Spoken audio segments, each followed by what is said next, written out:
Hey folks, Patrick Francie here, host of my podcast, The Everyday Millionaire, inviting you to listen in on a conversation with my guest today, Richard Diaz.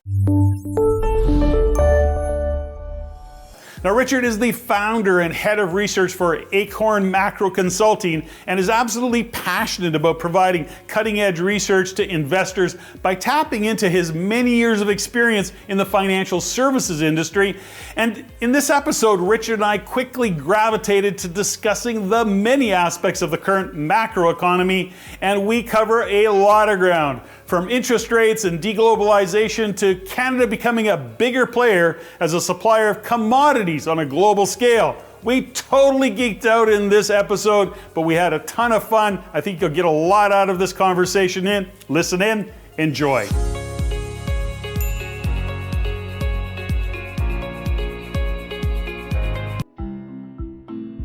Hey folks, I am so excited to share this episode and the conversation I had with my guest today, Richard Diaz. But as a brief prelude to his introduction, I need to say that as regular listeners have probably become very aware of is that I don't know in advance the direction of my interviews with my guests, and actually today was no exception. What Richard and I quickly gravitated to was a discussion about the many aspects of the current global economy, macro. We talked Canada, we talked US, and where we see things going. And I have to say that we could have easily gone longer given we both love this particular topic. Anyways, let me give you a little bit of background about Richard Diaz, who is the founder and head of research for Acorn Macro Consulting. He is passionately driven to provide quality research to investors by really drawing upon his many years of experience in the financial services area in both the buy and sell side for firms. He began his career at BCA Research in Montreal and London in the UK, then as the global macro strategist for Talisman Global Asset Management, once again in the UK, and most recently as a global strategist for Pictet Asset Management in London as well.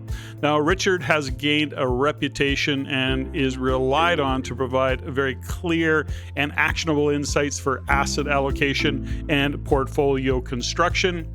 And his commitment to integrity, to originality, which you'll really pick up on today, and his clarity of thought is at the core of his business's values. He is a CFA charter holder, a BCom in finance and economics from McGill University in Montreal, and he is absolutely a blast to have conversations with about the economy, and really enjoyed this conversation, as I hope you do as well. Listen in. Richard Diaz, welcome to the Everyday Millionaire podcast. Dude, I'm excited to have you on the show because I'm a fan. I'm a fan of the Loonie Hour, and I'm a fan of Richard Diaz. Thank you very much. Now there's two, you and my mom. So, Richard, so just so the listeners have a little bit of a background, you and I, this is the first time that we're having a conversation.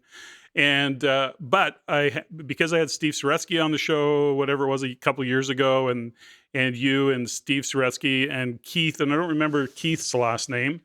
You started Dicker, that's right. Well, the Iceman or Iceman something. Ice Cap Management. Ice Cap Management. For Keith. Good plug for Keith. He's funny too. So anyways, you guys do the show, the Loonie Hour, and you get into some great conversations and topics around what's happening economically, and you talk real estate, and y'all each have your view of the world and a level of expertise that's really fun to listen to. So welcome to the show again. Well, thank you very much for having me. I'm looking forward to it. So, Richard, I always start the show one fundamental way. If somebody walks up and says, "So, Richard, what do you do?" What's your answer to that question? That's a good one. I usually say I try to predict the future and try to cash in on the way. My job is to really, it's more arts and science, and I obviously am in financial markets, and I look at economies and political economy, stock markets and bonds and stuff. But ultimately, that's the job. The job is to try to predict the future and try to cash in a little bit on the way. Okay, well, let's talk about that, because your company is Acorn Macro Consulting Limited. So tell me a little bit about your company, your business, what you do, and give me some insights into that. Sure. So my company is basically an independent research provider. We help institutional investors, pension funds, hedge funds navigate the world of financial markets. You'd be surprised how appealing independent, honest, forthright advice is. And we provide this service to institution investors. And what we also try to do is we try to distill some of the work that we do for those institutions into retail investors. So we sort of, that's like we have this raw material that we have this raw material. Sorry, Patrick, can I start over? Sure. Sorry, Of course. I fucked that up. Yeah. You shouldn't have told me to start. I could do that. I'm sorry. Anyways, all right, check. So Acorn Macro Consulting is a boutique macro research firm. We help institutional investors, pension funds, hedge funds, small family offices navigate the world of financial markets and economics. We look at the world top down, and we try to provide independent, prescient, pragmatic solutions to investors' questions. Now, I want to talk about that because there's a lot, of course, in behind all that, of course, is what's happening economically, and I want to have that conversation with you. But what's your background? So how did this journey into being an entrepreneur start? How did this, did you come out of the chute that way? What drove you, or what inspired you to start Acorn Macro Consulting?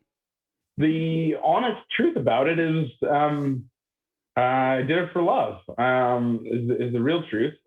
I grew up in Montreal. So if I can start at the beginning, I grew up in Montreal, went to McGill, didn't really know what I was getting into, and frankly applied to the first job that I could get. My first day on the job was June 2008, which was a really interesting time to be in the global macro investing world. Okay. I had front row seats to the global financial crisis.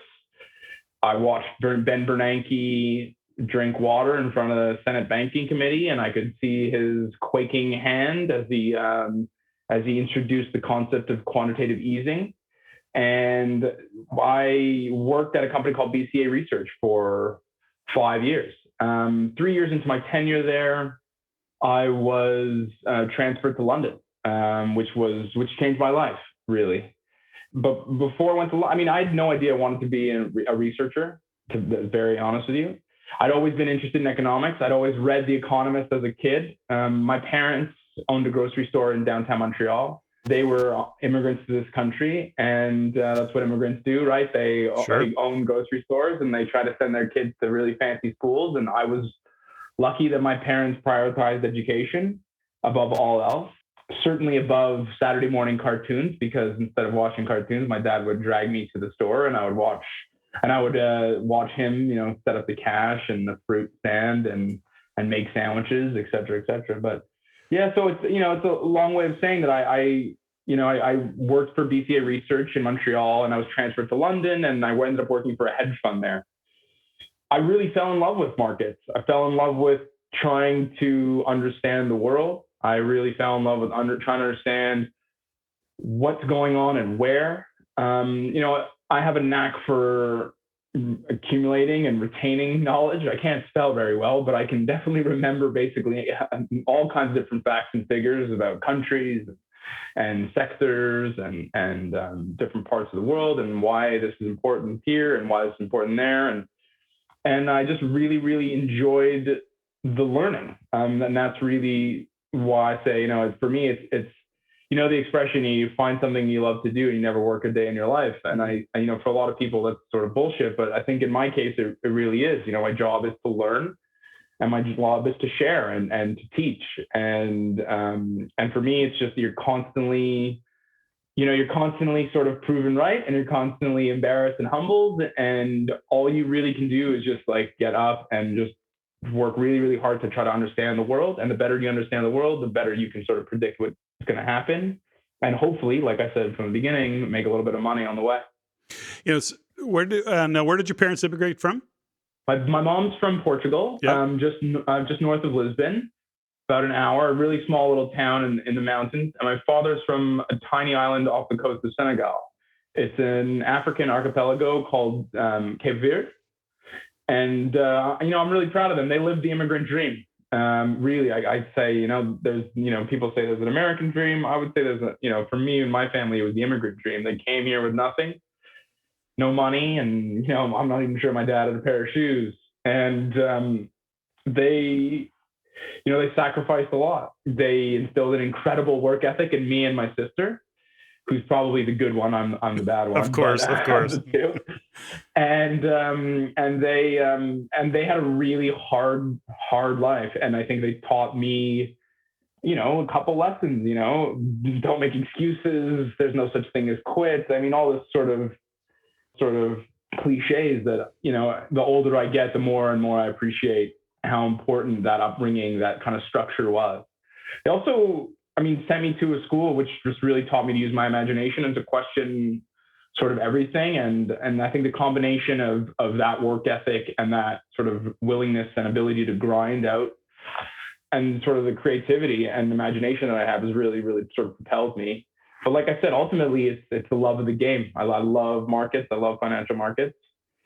And for me, it's fun, really. It's today's not a good day. The markets are down 4%, but most days it's a good day. But it's actually been a rough week, so to speak. Past 10 days has actually been kind of. Yeah. But listen, I want to talk about economics and just I want to get there. Yeah, we'll get there for sure. Now, what's interesting about what you talk about, not knowing that research was going to be your thing. So, within the Real Estate Investment Network, we've been around 30 years. I've been part of this community for 20. I've been part of the organization since 2008, 2007, actually, and which was interesting. I moved to British Columbia, my wife and I bought a house in British Columbia in 2008 when everything just crashed. And, as financially okay as we were, I just remember going to get a mortgage, and it was not even a big mortgage. It was back then we paid, $500,000 for a townhouse and just to kind of get grounded. And we, so it was basically a mortgage for $400,000. And it was just the hoops we had to jump through to get it. And, we're closing, I think we got it a day and a half. We got the final approval, like the mortgage approval. So that was what was going on back then. I guess at the end of the day, it wouldn't have mattered because we were going to just write the check and pay cash for it, but because we had the financial wherewithal then to do it. But it was just such an interesting time back then. And within the Real Estate Investment Network, of course, we're looking at the research as how it affects the housing market. And as a national organization, that's where our focus was. But here's the thing. That's a kind of a long-winded way to get to this part of the story, which is I always have had research on my mind, looking at what's going on economically, understand the economic drivers and the economic influencers that affect a real estate market. But it really wasn't until, and we have a research team, but I was always paying attention to it. I was presenting, I was talking all the time, but it wasn't really until COVID hit.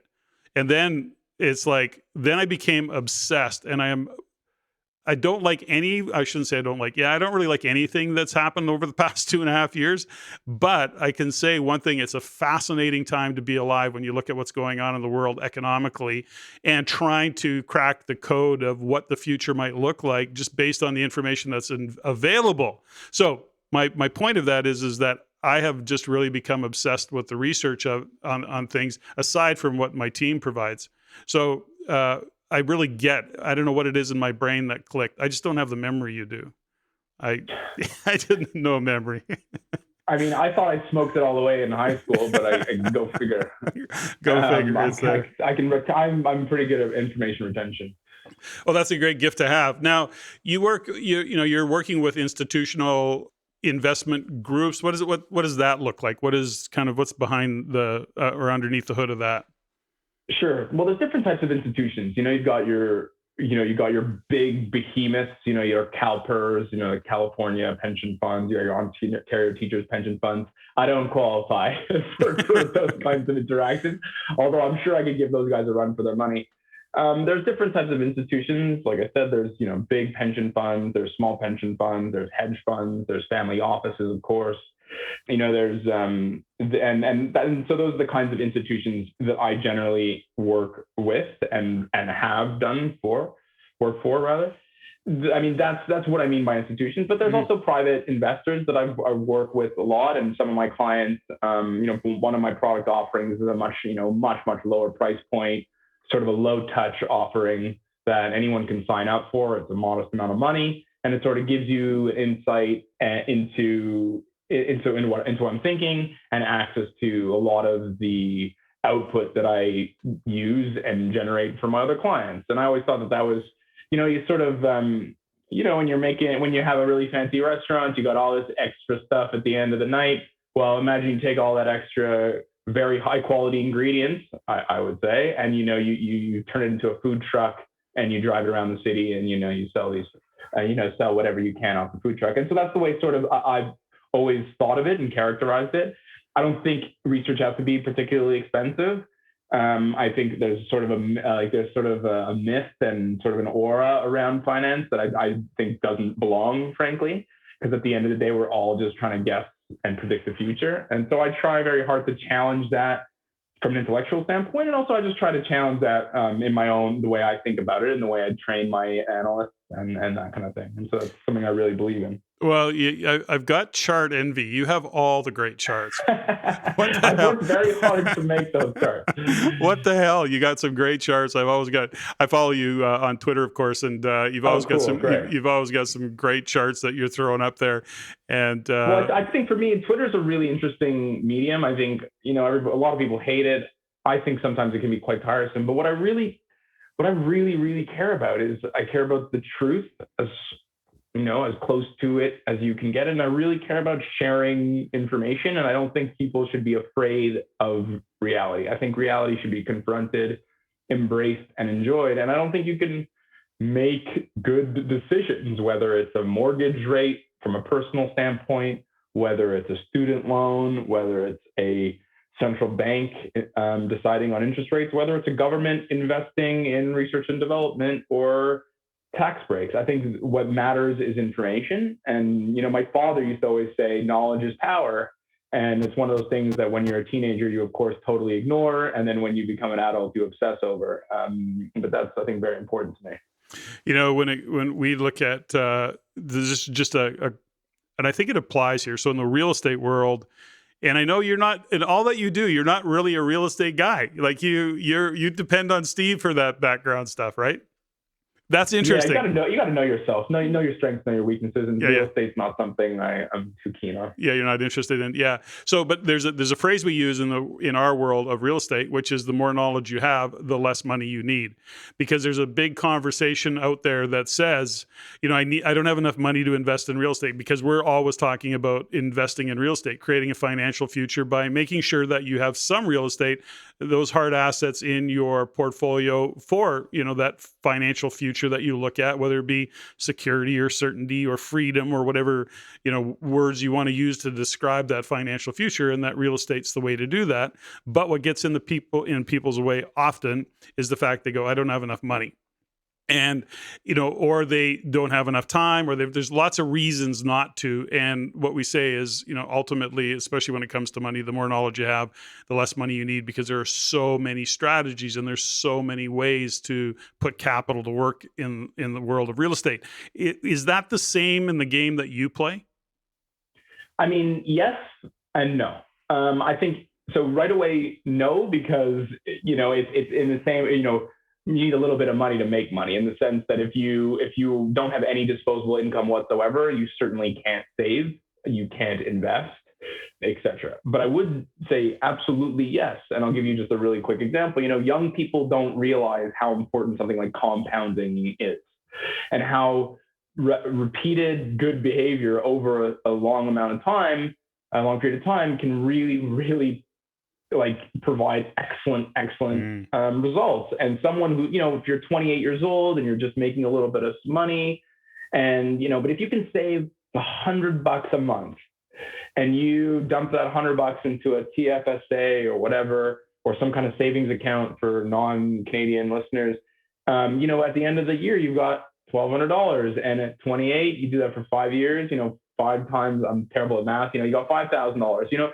and so if you get some kind of return, maybe 5-10% return, you're up to 7. And I think what people often feel like is that they have to make lots of money before they start saving. And I think that that's a habit that I wish a lot of young people would break. And it's just, and especially in this day and age where you can buy, really have easy access to ETFs, for example, exchange traded funds, and you have access to the stock market and other kinds of investment vehicles and stuff like that. I mean, with really, really straightforward and simple and sort of not riskless, but responsible sort of strategies, I think you can really get ahead. And I would recommend people do that really young. And so back to your point about not having that much money, you can do it. Let's talk about this a little bit. You're a young man, but these days everybody's young to me. So the question that you talk about, let's say millennials or just young people in general. I learned a long time ago, and I think it was the way I was raised as well, is live below your means. Don't take on extraordinary debt that isn't actually an asset. Do not get into consumer debt. Don't run your credit cards up. I've never done any of that. My wife Stephanie and I have been business owners. We've worked our asses off. We've made a lot of money and we've lost a lot of money. So there's two. Invest your capital and then preserve capital. Trust. Be careful of who you trust. Those are expensive lessons that I've learned over the years. But I want to go back to just this millennial conversation, and it could be about anybody, I guess, but because there's so much conversation, so many headlines around millennials, Richard, what's your thoughts just in terms of I think about what you shared with your parents bringing you up, being entrepreneurs and being immigrants and work hard and all the work ethic that they've taught you, and probably even around money, what you gained respect around how you handle money, where you spend it, where you don't. Do you think that given what's happening in the world today, that there is no patience? It's like, what is it? YOLO? You only live once. That's the new term. Do you see that in your world? Is that something that you're facing, or that you kind of maybe look at and go, geez, I wish these guys would get their shit together? So I think I have really, really strong views on this, and They might be a little bit different than what you expect. I think every single thing my parents taught me was, with respect to money, proved to be the wrong decision. And I'll explain to you why. Because my parents taught me to be conservative, to save, to not spend beyond my means, to not take on much debt, and to be very responsible. But the last 15 years have taught us, since 2008, have taught us that was the exact wrong way to make lots of money. And it's a function, I would argue, of the central banks and governments insisting on real interest rates. And that's something that gets me really hot under the collar, because what do I mean by that? What I mean is the right way to make money in this country in the last 15 years would have been to borrow way more money than you should have and buy a non-productive asset, housing. And that's virtually not at all what my immigrant parents would have taught me. And so, and the reason I find, so that's why, when millennials squawk and squeak about how, they got the shaft, it's undeniable. Central banks suppressed interest rates. Forgive me for being a little bit technical here, but central banks kept interest rates below the rate of inflation for 10 years. And show me a negative real interest rate and I'll show you a housing bubble. And so people who wanted to start businesses are fools. Why work when you can borrow and invest in a rental property? People who save money are fools. Why save money when your interest rates are negative? Now, I think that's just, a happenstance of history. Now, back to your original question, do I think millennials in general are okay? I think there's two. I think there's two sort of spheres. There's some people who talk to me and have the same conversation, say, Rich, I did all the right things and I'm way behind. And then they speak to their friends that did all kinds of reckless things with their money and are way ahead. And I think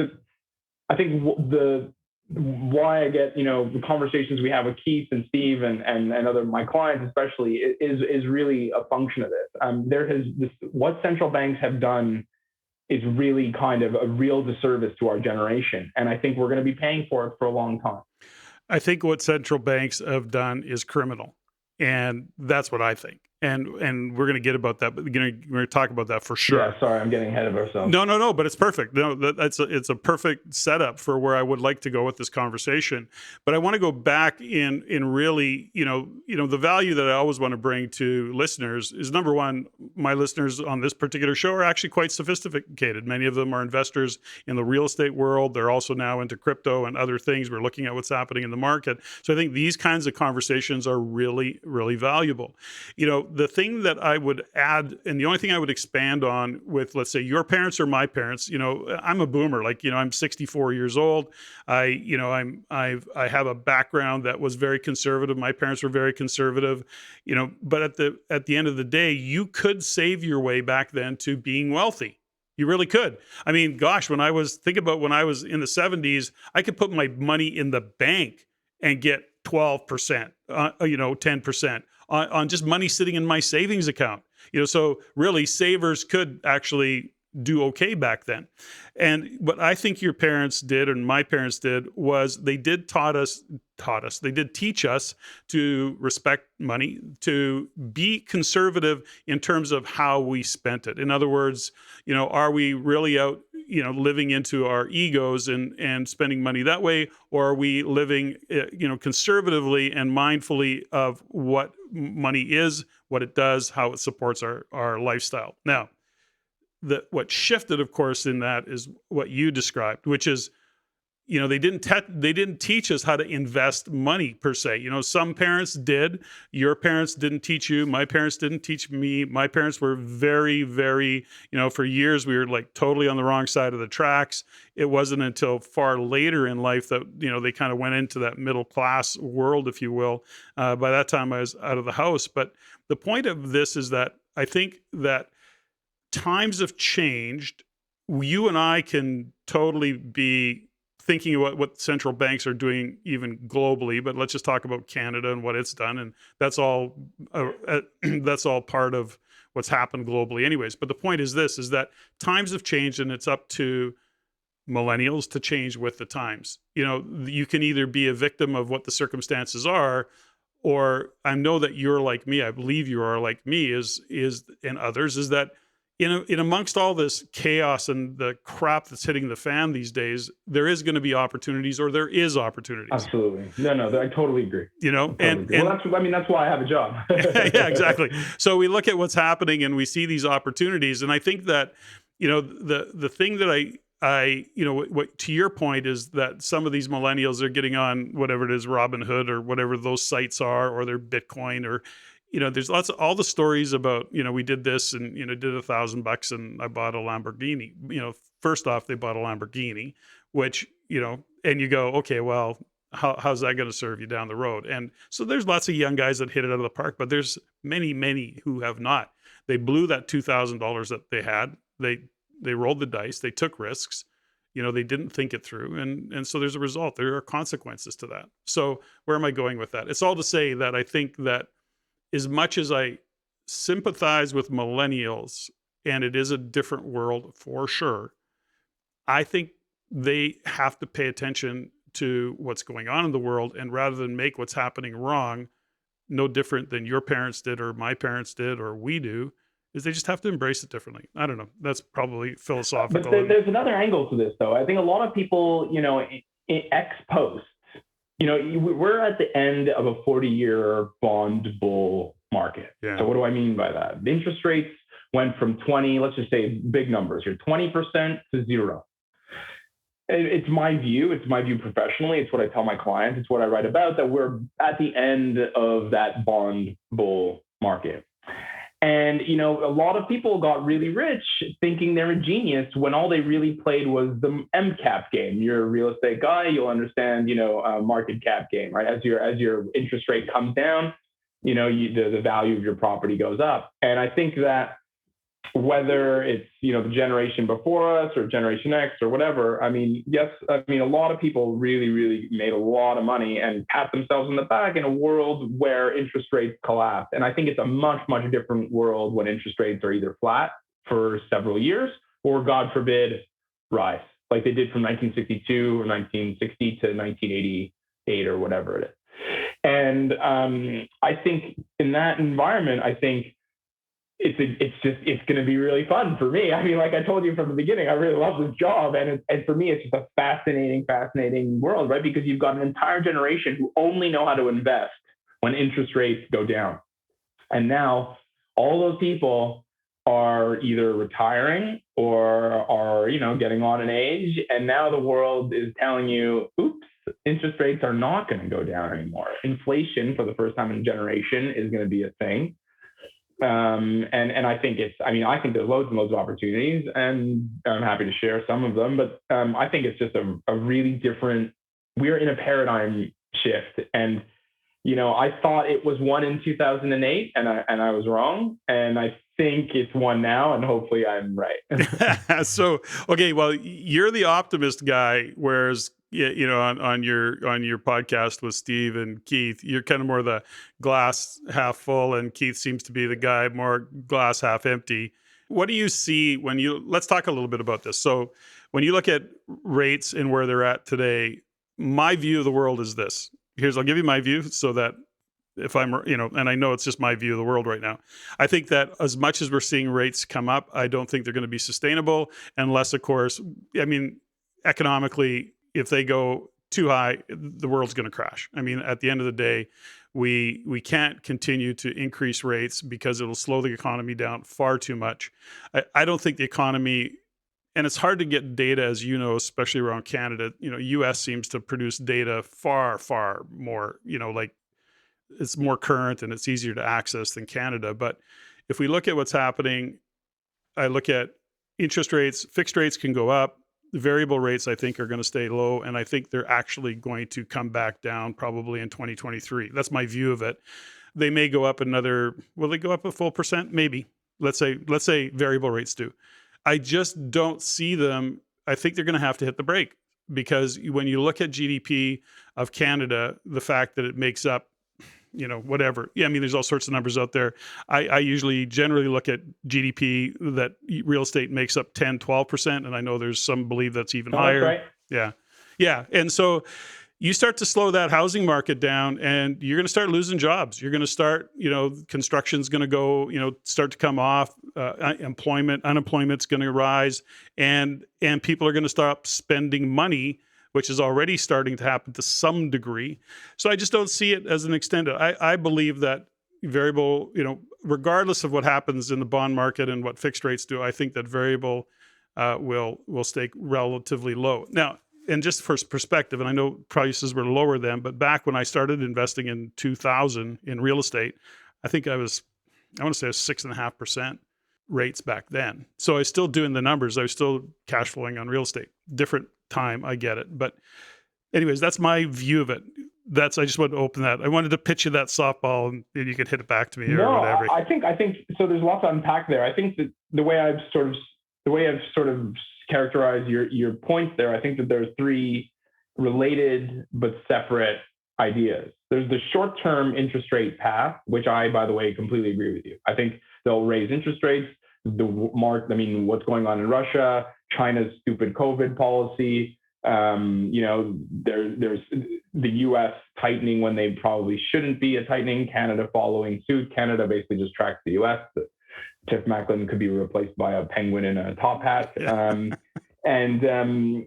so on the short term, I agree with you. I think it's very, very difficult for interest rates to rise anywhere near as quick and as aggressively as what's being priced in. Priced in is what happens in a banker's acceptance note or forward Fed fund futures rate or what have you. Yeah. So I agree with that short-term interest rate. The longer term interest rate, we'll park that for a second because I think that's a fascinating conversation. And I think that has a lot to do with demographics and whether or not people want higher interest rates is irrelevant. It's true. So it doesn't matter if the economy can't handle it. I think that's exactly what we're going to deal with. But before we get to that, I think the real estate game is interesting. And, I can't speak to the real estate story as well or as eloquently as you or Steve or, other people who look at this as their livelihood. But the way I look at it is a top-down global strategist. And for me, what ultimately matters is two things. One is population growth. And so this is why, there's a lot of people who are very sanguine or very negative on the housing market in Canada. But the reality is Canada's government, in their infinite wisdom, like them or love them, are going to allow 1.5 million people to enter this country over the next 3 or 4 years. Just to give you some context, that's more immigration than the United States is allowed. Right? In the United States' economy and population is roughly 10 times the size of Canada. So, one can say that there's, interest rates will tank the economy, and I'm very sympathetic to that. And I think you're already starting to see, with just a tiny bit of increase, a significant slowdown in volumes and transactions and sentiment and all that. But you keep letting in 400,000 people into this country, all between the ages of, let's be honest, 18 and 45.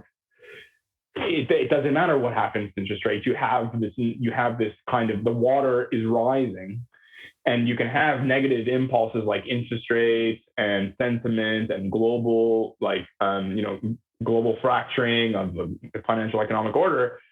People need somewhere to live, and they aren't making houses fast enough. And so, and that's where I think you have to balance the negativity around interest rates, which I think is a very compelling argument, with the sort of blunt force trauma of literally 1.5 million people entering this economy. And so that's why, as negative as I can be on the Canadian economy, one surefire way to grow your economic pie is by letting shitloads of people into your country. I mean, it's really quite as straightforward as that. Now, is that good for productivity? Probably not. Is that good for cultural and political cohesiveness? Probably not. Is it good for finding a place in kindergarten or daycare or hospital, or having enough beds? To probably not. But that's the deal our government's made with the devil, and they're going to have to live with the consequences. And so that's the real estate game. On the long-term thing, I think ultimately what matters to interest rates is savings and investment. And as much as millennials get a huge amount of airplay because we're growing size of the prime age workers. So what's a prime age worker? Prime age worker is someone aged between 24, let's say, and 55. That's a prime age worker. So just to give you an idea, in the United States, there's about 147 million people who are employed. 100 million of them, don't kill me if I get this wrong exactly, but let's say roughly 100 million of them are between the ages of 24 and 55. And you have to understand where all the wealth and where lots of the savings have been accumulated is in a portion of that outside of that demographic. And those people are going to stop working, e.g. stop saving, and they're going to start spending. They're going to draw down on those savings, and they're going to spend. And that's why when people say, real interest rates can't rise, I don't necessarily believe that that's true. I think there's a real demographic kind of, think of a tsunami, right? It's a slow wave that you don't see when you're far out on the ocean, but it's a powerful, long wavelength that's coming whether you like it or not. And I think as the baby boomers draw down on their savings, it'll be interesting that, people who want to invest there's going to be competition. And I think it'll pop interest rates higher and higher and higher. Okay, so there's so much to talk about, and Sorry. I just love it because there's so many things that you actually talked about there. So first off, I want to give you a little insight that you can use with Steve one day. So because he looks at it. He's an investor. He's a real estate investor himself, and I know that he has clients that are investors. But he's still selling. Primarily, he's buying and selling homes for his clients. That's, I think, primarily his focus. And I don't know that to be true. But but here's the thing. For 32 years that the Real Estate Investment Network has been around, and for most of those years, we used what we call is the long-term real estate success formula, and it is a proven way to look at the economic fundamentals that drive real estate. Our job as real estate investors is to look into the future, say, where is real estate going? We don't really care where it's been. We don't even really care where it is per se. That's all good information. We have to pay attention to it. But really, we're rental housing providers. Okay, it's a nicer way to say we're landlords. So at the end of the day, 400,000 people moving into this country every year. For us as rental housing providers, good news. We like it. We need to be that person because most immigrants coming into this country, by the way, don't have a credit rating. They don't know if the job's going to be culturally. They don't know where they want to live. They don't know what city. They don't know what neighborhood. And that takes a couple of years for that all to happen. So here's the long-term real estate success formula with that little bit of background on that conversation. First off, you've got GDP. If we just use GDP and say, well, what is GDP actually? Well, it's an economic snapshot of the health of a country, of a province, of a city.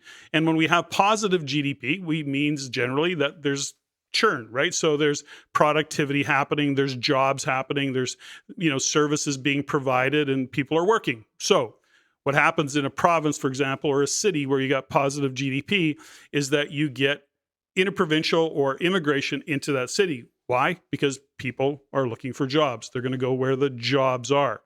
Now, once you have jobs and people moving into a region, what starts to happen is you get rental demand. So as you get rental demand, vacancy rates go way down because of the supply and demand imbalance. And then ultimately it takes about, then rents start to go up and you start hearing people talk about how high rents are. And then about 2 years later, after a positive GDP kind of number comes out in a particular region that was maybe softer and now jobs are there, then you start to see demand for housing increase. Okay. And then, of course, supply demand again, there's an increase in demand. And then ultimately we see prices go up. Now, the absolute opposite of that whole scenario is true. You take GDP into negative territory, into a recession, for example. Alberta's a classic example of that in, let's say, 2009, 2010, the recovery, all those things. You start to see what happened. Vacancy rates go up. You get outflow of migration. You get interprovincial migration of people leaving that province, leaving that city. Rents come down because the demand is not there and there's more supply. People are losing jobs, so they sell their houses. There's a flood of houses onto the market, and then prices go down. Now, that formula either way always is proven time and time again. Now, in amongst all that, there are the influencers, interest rates, politics, black swan event, because those will actually affect real estate. So when we're looking at real estate from that perspective, those are all the things that I'm constantly looking at and that the research team is looking for. And we get kind of granular. Like I say, we get into what city and really what's happening in any given city in the country. But that happens all the time. Now, interest rates are an interesting conversation because they're considered an influencer. And influencers are just that. They're not necessarily long-term, although they can last a number of years. They're still considered an influencer because politics can come in. Let's say a government comes in, changes policy, that has an influence. Those are the things that we're considering. So we look at real estate and we look at the economic fundamentals that drive real estate. That's where we're making decisions from. That's where we make decisions from. Lots of people get into FOMO and they buy real estate, and that's where you're going to see. I think Steve has mentioned that you'll start to see investors really get themselves into trouble that we're just buying thinking that real estate's only ever going to go up and we're going to sell that pre-built. So in my world, you'd call those you have secular trends and cyclical trends. So the secular trends might be productivity growth, population, job creation, the age of the population, household formation, employment, and wage growth. And then you might have some of them, they overlap obviously in some cases, but more cyclical stuff might be, economic activity, interest rate policy, bank lending, senior loan officer surveys, sentiment, business sentiment, stuff like that. I think that. Yep. Although there are people who would argue that some fit in other categories and whatever it is. Totally. But yeah. There's nuances in all of it, right? Of course there is. Of course there is. I mean, what's happened with what's going on with COVID and what the pandemic created, and as far out of it as we are, it's going to be there for the effects of it are going to be there forever. I mean, the world's changed forever, and there's no going back to any whatever some would consider normal. I don't believe, and it's certainly not economically, and I don't think we've felt globally we're still got a lot of economic pain to feel going forward in all of this. I mean, I don't know how deep you want to get down this rabbit hole, but I love going down this rabbit hole. I hope my listeners tells you how terrible. I mean, I get panicked decisions, I get it, but the in ex post, if you do like a post mortem, if you're the coroner, an economic coroner, I mean, we could not have given all of the wrong people the most amount of money, basically. Everyone who's rich, old, and white got massive injection in capital and cash. Anyone who's young, working class, and an immigrant to this country got totally shafted. And I find it fascinating that more left-wing people in this country aren't furious with the government and the central bank. I just, as someone who, I'm come from a working class background. I know my parents are working class people. I know where don't get me wrong, I wear cufflinks. Very nice cufflinks, by the way. And I wear cufflinks, and I worked in the city of London. I worked in Mayfair. So I get it. I'm a finance bro, but I know where I came from. And it is, to me, one of the more mystifying things that I find it fascinating that more like hardcore left-wing people are not, frankly, outraged at the policy, because it was basically, I have the chart. It was a transfer of wealth from the government to people who own property and own equities. And it's a shocker. It's a shocker to me. Okay, so I'm going to give you because it was a shocker to me too, and I'm going to give you my theory on that, so that my philosophy on that, and we look at. I think it's a case of left or right, to be honest with you. I mean, we see different degrees of rebellion and anger and all the rest of it. I think there's a couple things that we have to consider. Is I'm conscious of the fact that I thought from day one it was a total overreaction. That was my view of it. Right from the day one, I went, this is the wrong way to go. But that train left the station and there was no stopping it.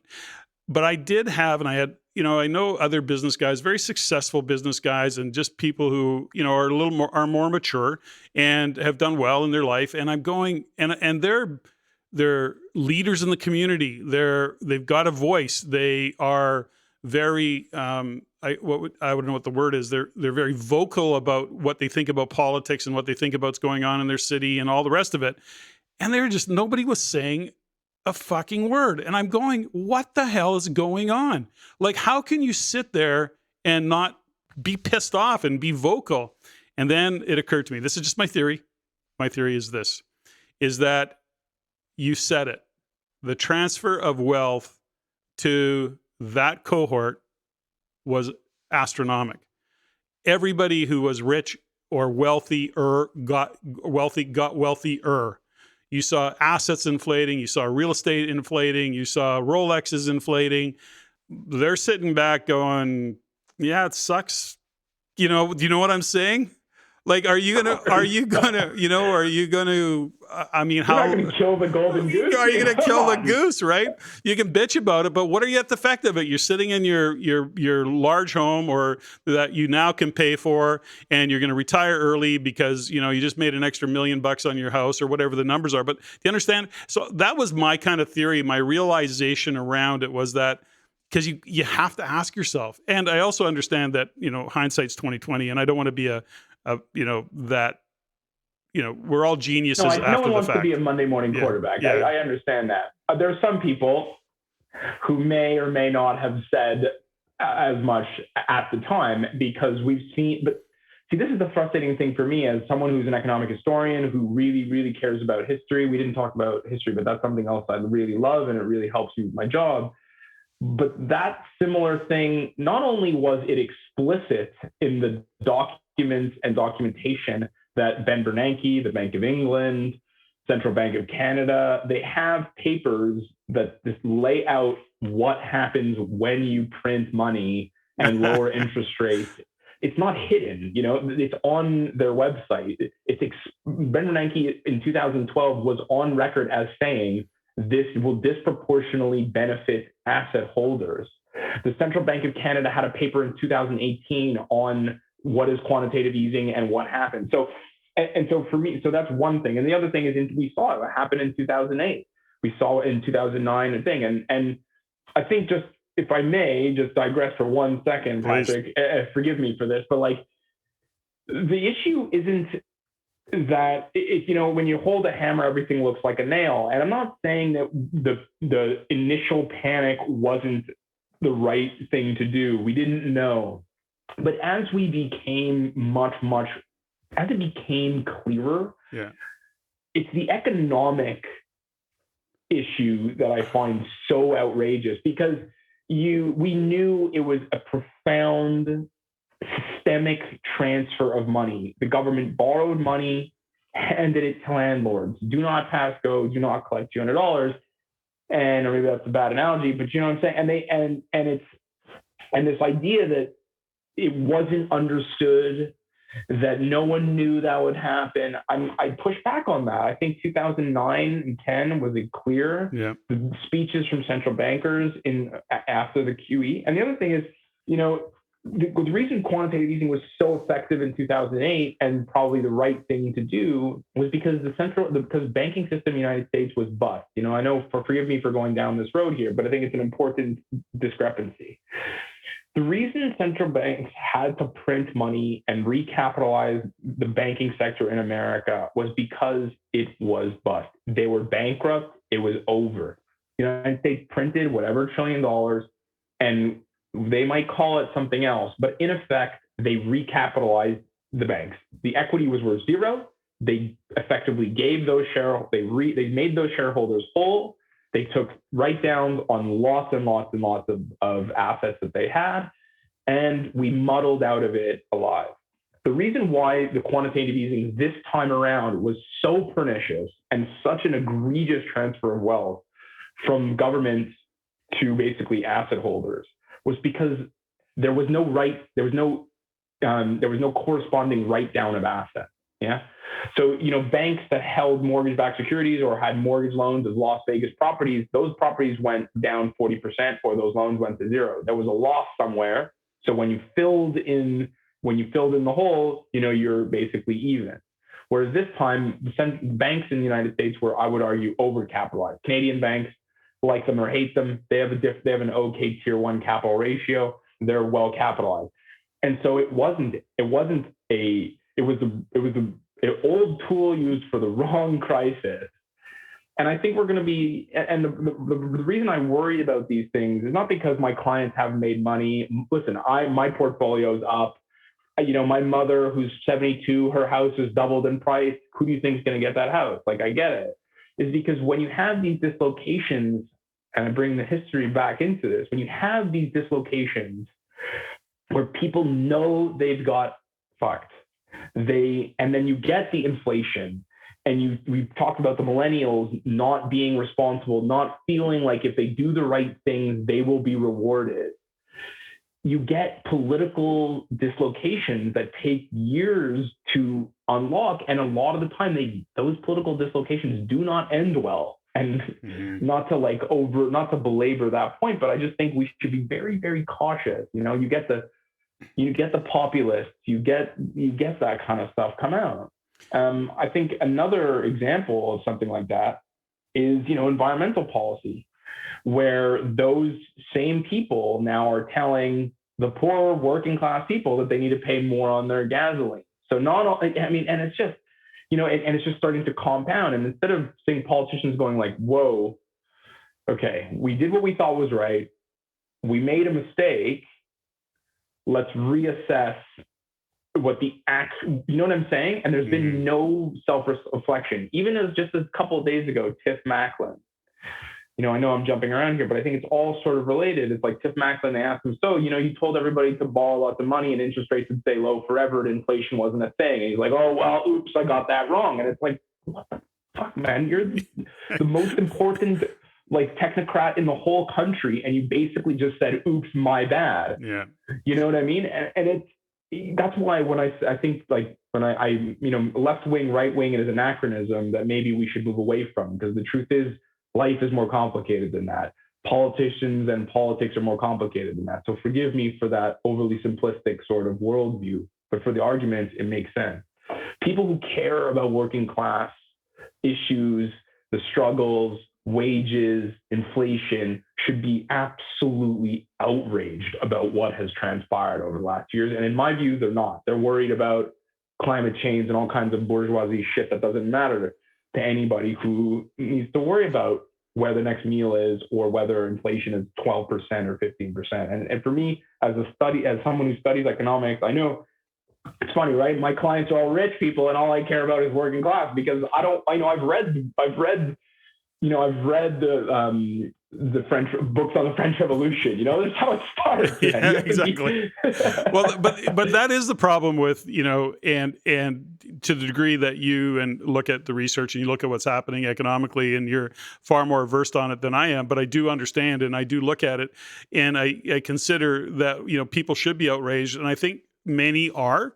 Many just have no idea. They're literally, that's true. That's true. For us, it's kind of like, this conversation for me lights me up. I love these conversations. I love this depth. I love looking at it because I like testing my own theories against somebody who has a view of the world as well. But there's lots of people that still don't understand what bonds have got to do with interest rates, or what, printing money, and why it matters how much money that the Bank of Canada and the government pushed out into the system. I mean, they have no idea what that represents. And so let me look at this. Let me look at this side of it. Is that I look what's happening politically around the world, but let's just talk about what's happening right here in Canada. First off, I think there's a lot of people that just don't think they can do anything about what's happening. You've got, our current Liberal government with Justin at the pointy end of the spear, that is become just off. From my perspective, he's just off the rails in terms of how he's running the country, yet people continue to kind of put up with it. Of course, he made a good political move. Love it or hate it, him and NDP coming together, and it is what it is. They're going to drive it the way. Jack Layton would be very proud. Yeah, exactly. I really like Jack Layton, by the way. He was a solid guy. God rest his soul. But so we look at what's happening, and I have to look at, because we talk about China a little bit and the U.S. and what's happening. We look at what is happening here in Canada, and Canada is going to be at the effect of what's happening globally, yet we seem to be right today in better shape than what's really in the underlying disaster that's happening around the world. And I'll use the U.S. as our neighbor as one aspect of that. We can look at what's happening with Russia and Ukraine, and of course the alliance with China, just those, with Russia and China hanging out together, and what that's creating. And then the dark kind of conversation around what's happening in terms of supply chain breakdowns and food shortages. And when you look at and consider your research, I look at that and I go, the light at the end of that tunnel is one big fucking train. I don't care what anybody says. That's a train coming down there. Now, you're the glass half full guy. What do you see? Is that light at the end of the tunnel? Some optimism about how this is all going to turn out? I mean, I watched a lot of Warner Brothers cartoons, and if I remember correctly, it's probably the Roadrunner with the headlamp. Okay, that's good. That's funny. So, but I mean, listen, I have a different views, and Patrick, thank you, by the way, for letting me be so free and open with my dialogue and conversations. I'm of the view that we often think our own little era and time is the most dislocated and the craziest.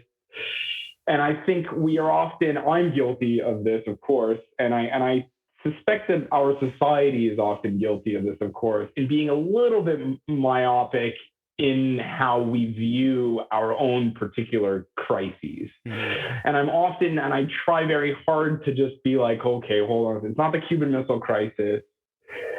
It's not, China and India aren't having a war in 1977 or whatever it was. You know what I mean? Like, yes, Russia is very, very powerful, but they're a lot less powerful than we all thought 6 months ago. It's true, and right? China is, I would argue, a totalitarian regime, who we should not trust at all, but also kind of weak. They can't even sort out COVID. And meanwhile, my friends in London are going to raves and, doing whatever it is they're doing. So I find that in general, whenever I hear that it's, again, forgive me, I'm the child of immigrants. I'm an optimist. If my parents were an optimist, they would have never got on the boat, right? So forgive me for that sort of worldview. But I think in general, I'm very, very cautious about saying, like, this is it. We're fucked now. It's over. Yeah. Human beings are very hard to kill. That's true. A police officer once told me that, by the way. He goes, people are not easy to kill. You think they are. They're not. Anyways, okay, go ahead. We're like, humans are hard to kill. We're really good at growing food. We've, despite what some politicians may think, we've understand how important oil is, for example. We're really good at finding it. We're really good at burning it. Do you know what I mean? And so in general, I try very hard not to get sucked into that in favor of a more sort of sober look. And so forgive me for that. However, there's huge risks. I think what we're seeing right now, I think what's happening in China and Russia and Ukraine, I think sort of gets overlooked. Not because, listen, there's people getting killed, and that's definitely shitty, to put it mildly. Yeah. But I think it's more about how it's a schism. It's a schism that I don't think will be addressed, because I think that's what happens when you have authoritarian regimes. There's no feedback loop. You know what I mean? Vladimir Putin cannot lose. If he loses, he's either dead or out. And that's just not a road that he can go down. And I think that's the part that makes it very dangerous. And I also think what makes it also exposes a lot of the things that we thought to be true and we held sacred. For example, I think 6 months ago, had you told me that the world was going to painlessly transition away from oil within my lifetime, I think a lot of people would have said, they would have nodded and said, oh yeah, sure. And I think something like what's happening in Russia and Ukraine exposes how much of a lie that actually is. Do you know what I mean? Like, energy, how we produce it, how we provide it, how we transport it, how we allocate it, where it comes from, where it's used, is extremely, extremely important. And I think that's, for me, it's more about those little switches here and there rather than a global overarching theme, if that makes sense. It does. To your point, I love that. I'm still caught on the Roadrunner with the headlamp because I saw that coming, right? Like I can see that in my mind. I watch those cartoons. The point, I think there's a fundamental here. Number one is I don't think the world's coming to an end. What I'm looking at, and just because of the role I play within the real estate investment network and within that community, and of course my own self, is I'm looking at the risks and I'm saying, how do I mitigate these risks? How do I guide myself? How do I support others and give suggestions of what that might look like for them? Things to consider as an investor, especially in the scope of real estate.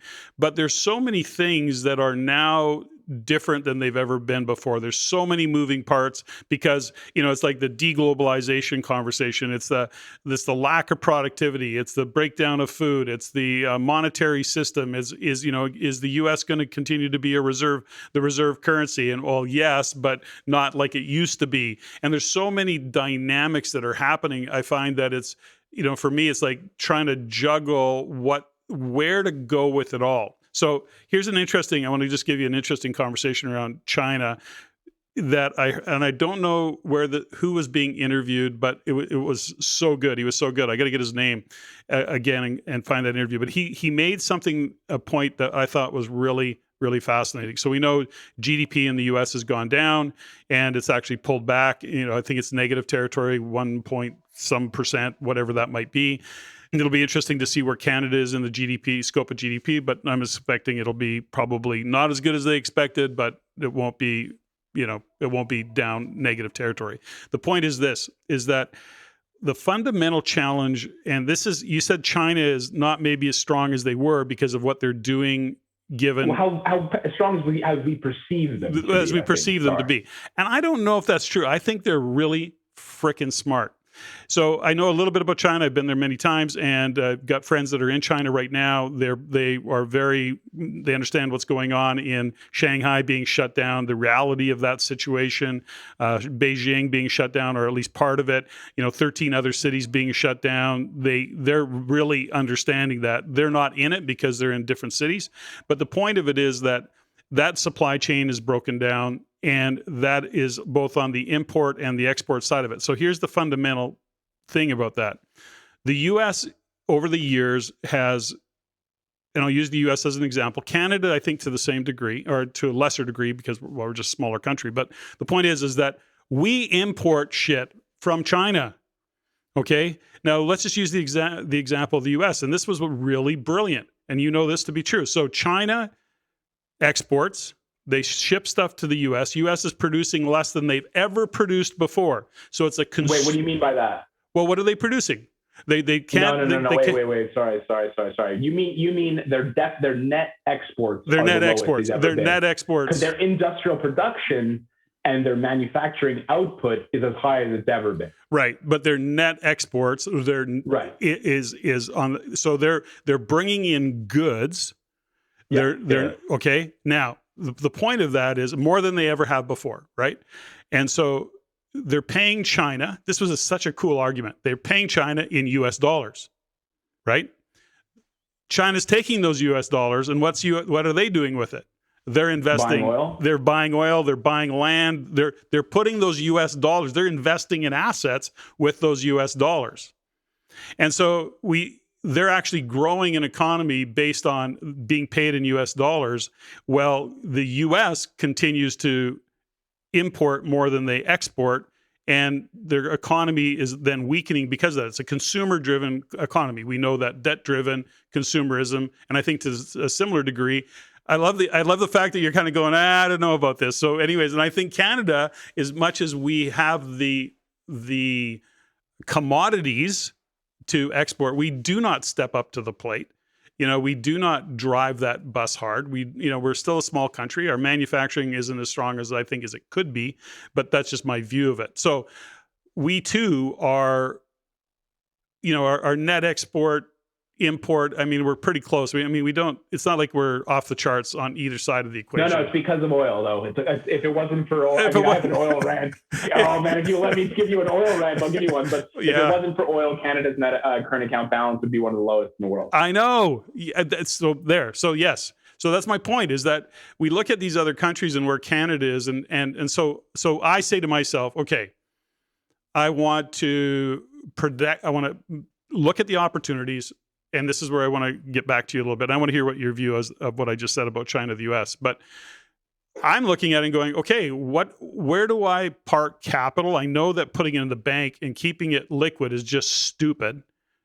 That's a loss every year. And I don't think inflation, by the way, is going to get any better I know that it was either you or Keith think there's a tipping point and we're going to be good back half of 2022. I'm going, no way, dude. I'm thinking it's going to get a little higher before it gets even close to being lower. Different conversation. Okay. So where was I going with this? So where do I do with my money? Not that I have a lot. So I've got a little bit of money. What am I going to do with it?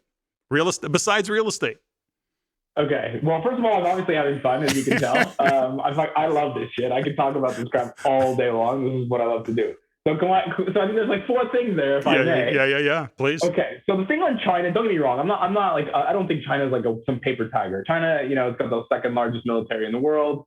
They're clearly the largest exporter in the world, et cetera, et cetera. The problem, there's a couple of things when I say China was not as strong as what I meant was, I think that there's there is a perception in the West that China is sort of unstoppable, and then I think that in general should be a little bit. We should be a bit more cautious about having this, like, I think the West is extremely self-deprecating, and I think in a way that I find kind of obnoxious. And I think that we just assume that because, China can put up a hospital in 10 days, that somehow they've got it all sorted out. There's a couple of things that I think our listeners should know. China has horrible, horrible demographics. Yeah, they horrible do. Demographics. That's a good point. So like to the point where they literally are starting to try to pay women to have children. We'll see how that works out. The problem is it's a very chauvinistic culture, and then women who have babies, they can't work. It's the same shit in Japan, similar thing. So it's a very, very tricky thing. Obviously, I'm not trying to paint every Chinese person with a brush, but just broad strokes here. Yep. So you understand. The second thing is they have no resources. So what do I mean by they have no resources? They are extremely, extremely good at manufacturing. But you mentioned oil before. China, I think I put this chart on Twitter. China produces about 4 million barrels a day. I think they're the fifth or sixth largest oil producer in the world. They consume like 12 million barrels of oil a day. Despite what Justin Trudeau may try to lead us all to believe, oil consumption is not going absolutely anywhere. And they have no oil. They have very little water. They have very little, they don't have enough food, basically. They don't have enough foodstuffs in order to feed themselves. And so from a strategic point of view, it's a very, yes, there's a lot of good. There's also a lot of pinch points that I think are when we analyze that country and when we assess their viability, their strengths, their weaknesses, one must reconcile with those things that are frankly not going to change in the near term, and also very, very important. The oil is the single most important commodity in the world, and they have none of it. They don't have enough of it. And this is why they're building lots of nuclear power plants, et cetera, et cetera. So that's the China bit. The second thing, the US is screwed up in many, many, many, many ways, but there's two things that it has going for it. Number one, they will protect capital above all else. And I think until Bernie Sanders and AOC become the president and vice president of America, and it becomes a communist shithole, basically, they will protect capital. And I think that's a really, really, in this world of, that's I think very, very important consideration. There's another point where, I think we often think of China, back to China one little second, we often think of China as a country that produces a lot and it has a huge current account surplus, which is true. The thing is that there's a lot of China's a leaky boat. Why do you think the Hong Kong real estate did so well? Why do you think the Vancouver real estate did so well? It's because if you're Chinese, you try to get money out of that country. And that's not necessarily a bad thing. If you're Canadian, you might invest in Portugal or Spain or whatever, and so that's okay. But the way that China has set up its monetary and fiscal sort of policy, that's not what they want. That's not what they perceive. That's not what they perceive to be a good thing. And I think that's a really, really sort of important thing. If you're Chinese, you're trying to get your kids out and your money out. And I think that we should take that we should take that kind of action seriously, right? These are locals. They care. They're probably extremely patriotic. They probably hate the American pig dog, but they still want to send their kids to Oxford, Harvard, and buy an apartment in Vancouver. And I think those kinds of actions, I think, they speak extremely loudly. And the other thing is America owns the printing press. And I think that's very, very powerful. There's been a lot of discussion over the last 10 years about the yuan petro currency, trading oil for barrels of, trading rubles. Now we're seeing with Russia, or trading yuan for. The reality is that a lot of the world doesn't want to do that. As much as the world hates the US, I think, ask them if they want to trade with yuan or use yuan in their trading and their bills of lading or their credit instruments, et cetera, et cetera. It's not clear at all that the rest of the world wants to do that. And I think that, for the mistrust that there's a lot for the US, rightly so, on many, many reasons, I think that there's an equal amount of mistrust in the sphere of China. And so I just think, I don't know, maybe I'm just a defender of sort of free market capitalism and the liberal democracies. And I think But I think those are important sort of little nuggets to just have in the back of your mind when you're reading about it and learning about it.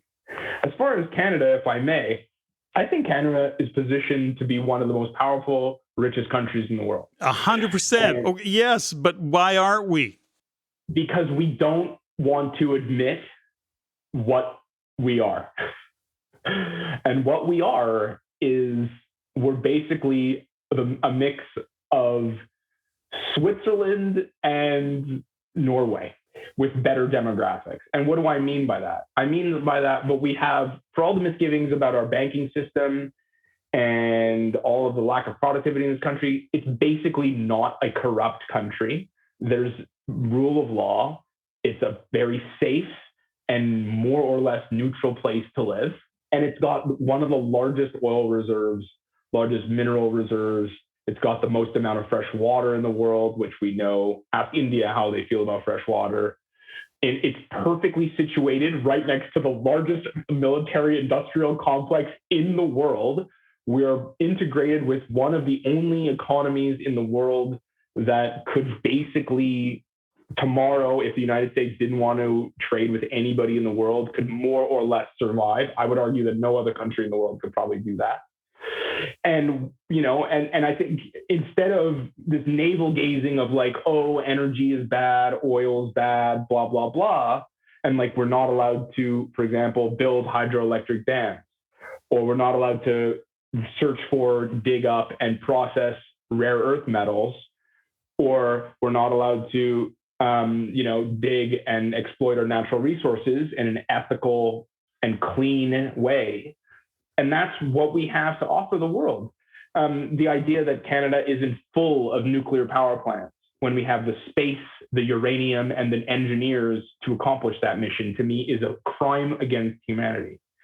The fact that we haven't built a major hydroelectric dam such as James Bay in this country in 30 years is an outrage. And to me, it's this idea that we're going to be a tech hub because it sounds nice and it's fancy is to me, as someone whose job it is to study economies, it's very stupidly obvious what Canada should do. We should be the biggest ethical, safe, clean producer of natural resources in the world. And we should only trade with people who agree with our values. And if we tried to do that, I promise you that Canada would be an absolute powerhouse. And it's just, to me, it's in some ways, I see there's some shift towards that. But Canada has one of the largest oil reserves in the world. We're the fourth largest oil producer in the world. Canada produces 4.4 million barrels of oil a day, 97% of which go to the United States because we have no refining capacity in Canada. Why? Why can't we refine our own oil? There's something called a crack spread, which is the difference between the crude oil. Basically, it's the difference between the crude oil and the price that you get when you refine. There's loads of money that you can tax the shit out of it if you want to. Why can't we refine 99% of our oil here and then sell the finished product out elsewhere? Canada is one of the largest physical countries in the world. What does that mean? It means we have, just by default, we probably have the largest amount of lithium reserves in the world.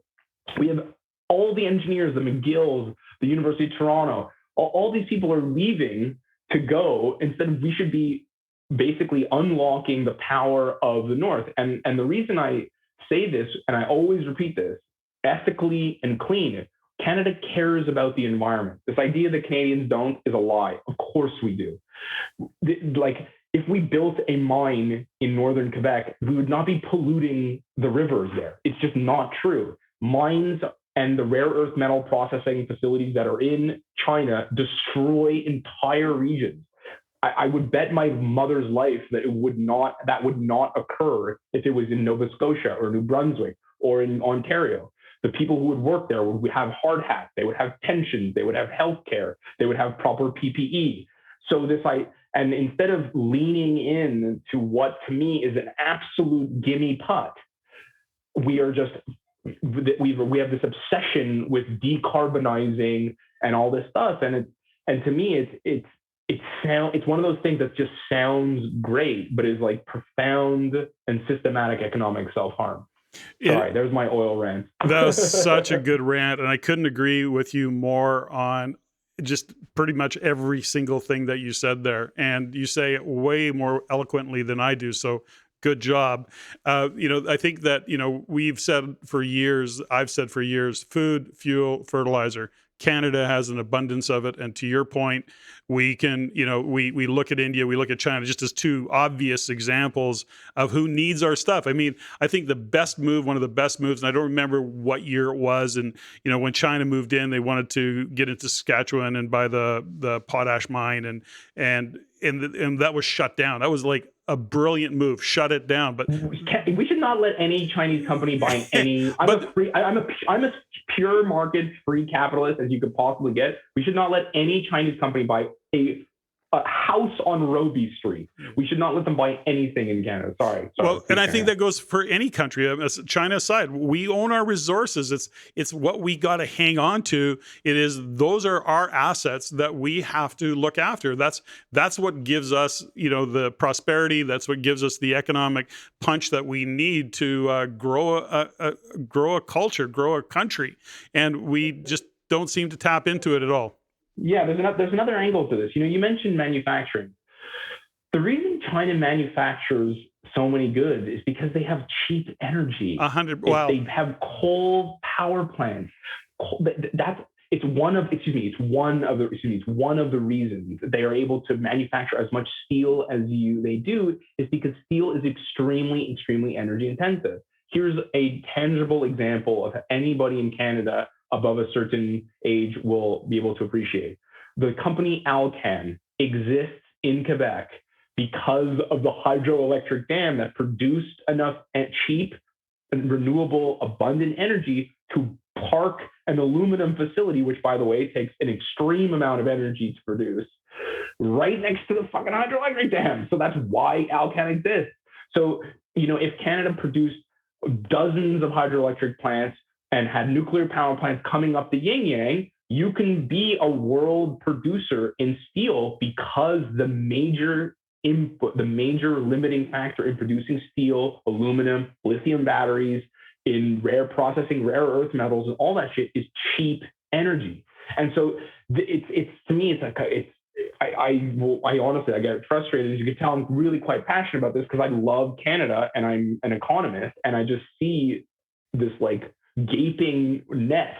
We have the stick, we've got the puck, and it's just we refuse to just do what to me should be really natural. And it's a shame. And that's why I think ultimately, hopefully, the market will win out. I think it'll become so obvious. Sorry, there's one more thing that I think is really important. The other asset that we have in this country is our values.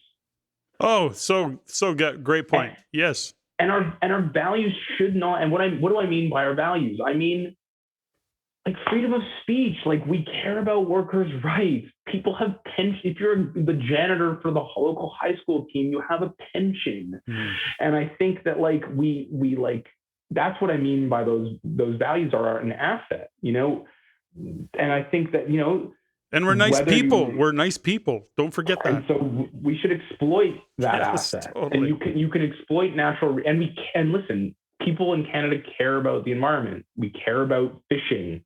I mean, lakes and trouts and shit like that. And I think if you put the emphasis, whether it's legally or regulatory or whatever, you say, listen, we're not going to charge you $1 of tax, but if you hurt one beaver in this natural park, you're all going to jail or whatever. Do you know what I mean? Yeah, totally. There's ways that you can sort of have that quid pro quo, which is here's what the project is. If you hurt this freckled frog in the northern British Columbia, I don't know, something happens to your family or something yeah, we're gonna take your family out. Okay, so we have to start to wind down here a little bit. I know this is perfect because I listen, I could go on, I could have this conversation for a long time. The question that comes to, so we identify these, to us what seems like obvious challenges and why aren't we doing this and all the rest of it, but the current environment is what it is. The current politics are what they are, what's happening globally, what seems to be, like I say, the deglobalization, West, East, whatever division that is starting to form, what's happening in the, EU, there's a lot of stuff going on. So here's the question. What the hell do we do with our money? Where are we got to come back to that question. I asked it and we never got to it because we were so busy pointing out. No. These are good.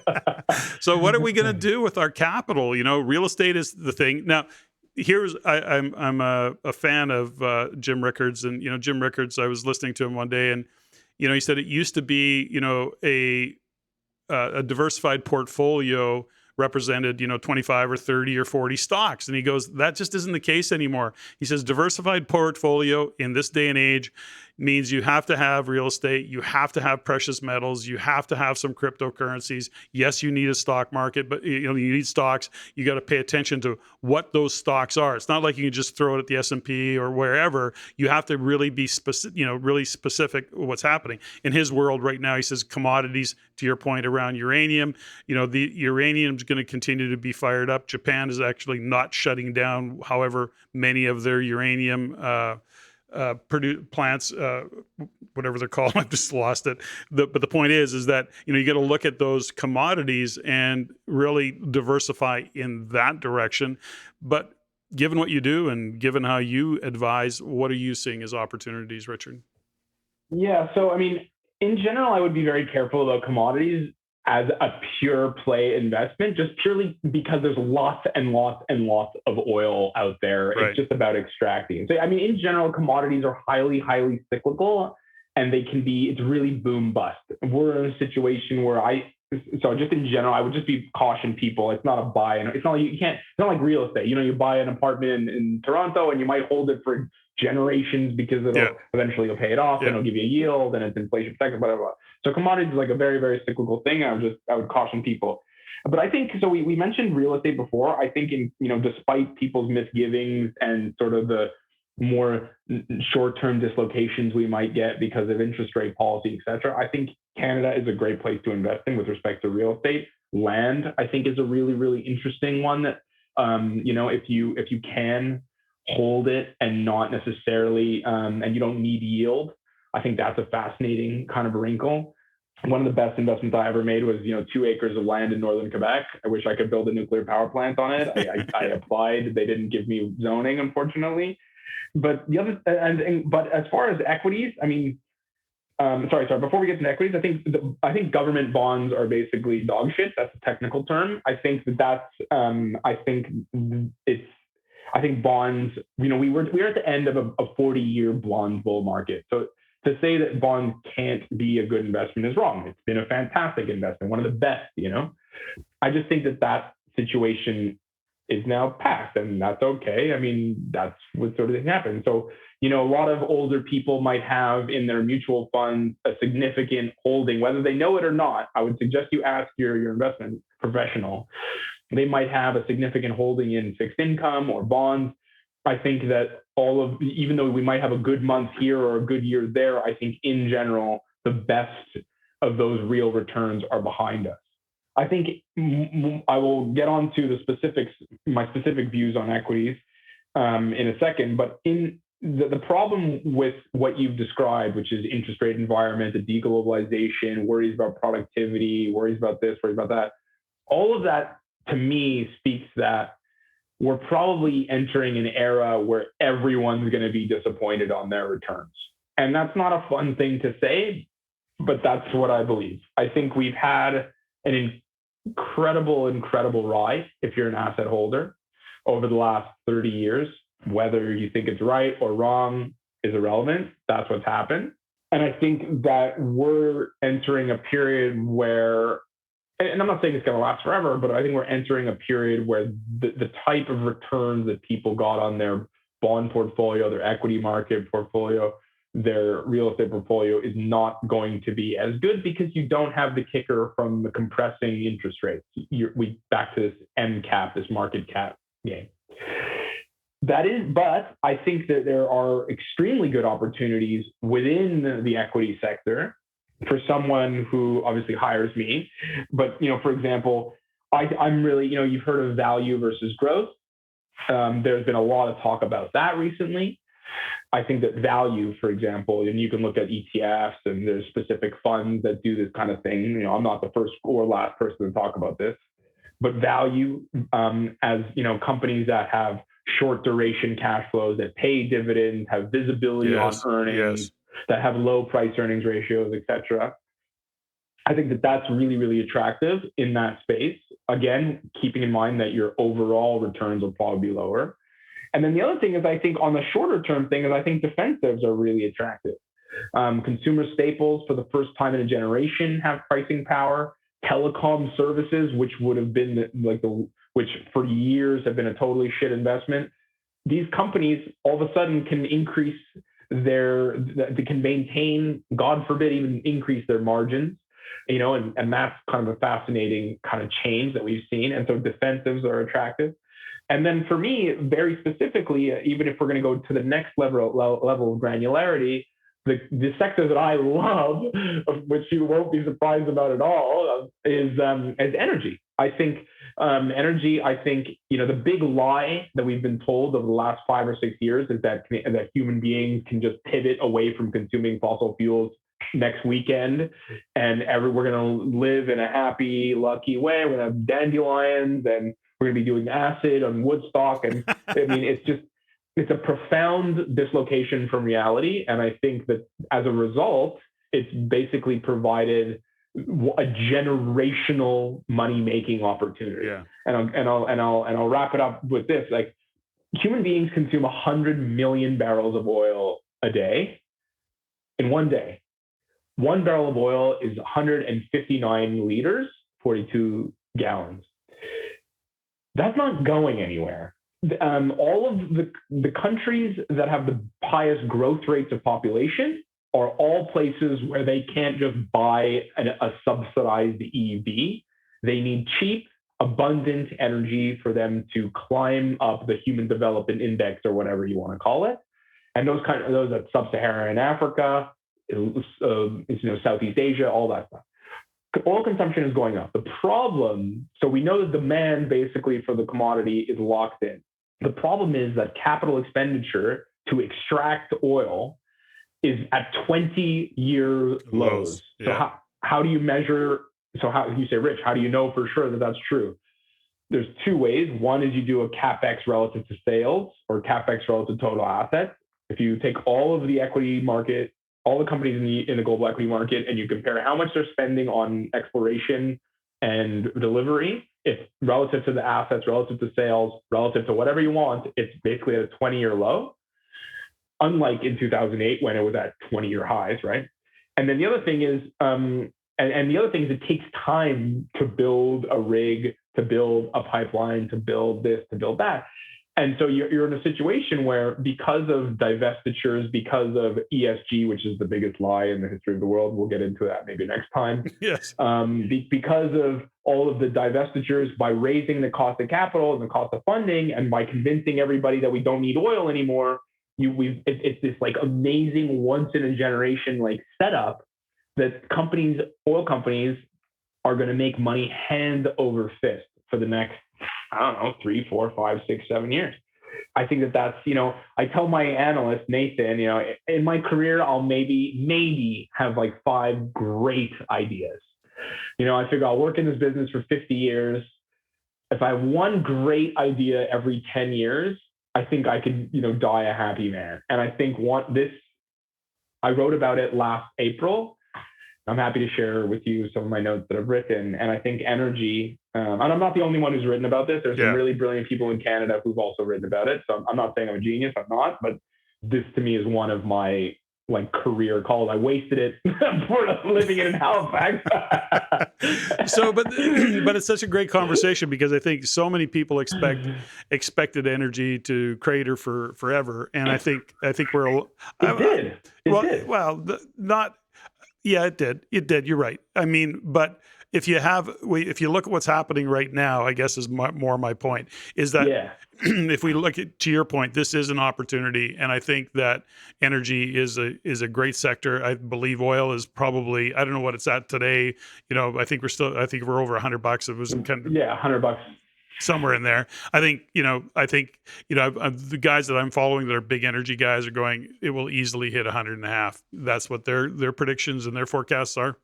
I don't know where I was you're gonna at. say it doesn't even have to. That's the crazy thing. People always talk about break-even rates in Canada's oil sands as like $55 or $60 or whatever.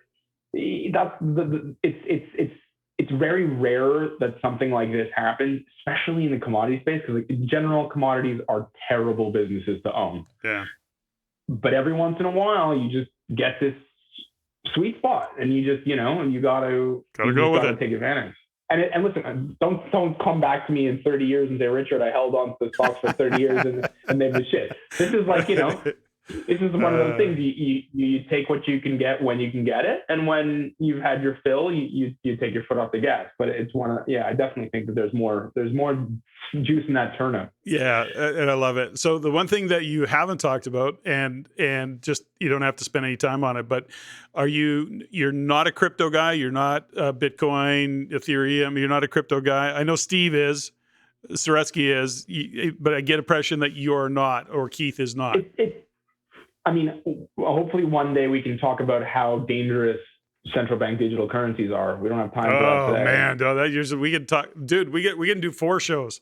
I can tell you right now. I think everybody listening should be absolutely terrified of global central bank crypto, central bank digital currencies, and they're horrible. As far as Bitcoin, I do own some Bitcoin. It's like 5% of my total net worth. For me, it's purely an option value. I said to myself, if it quadruples or quintuples from here, I don't want to be looking back 10 years now and be like, I really should have owned it. Yeah. Do I think it could go to zero?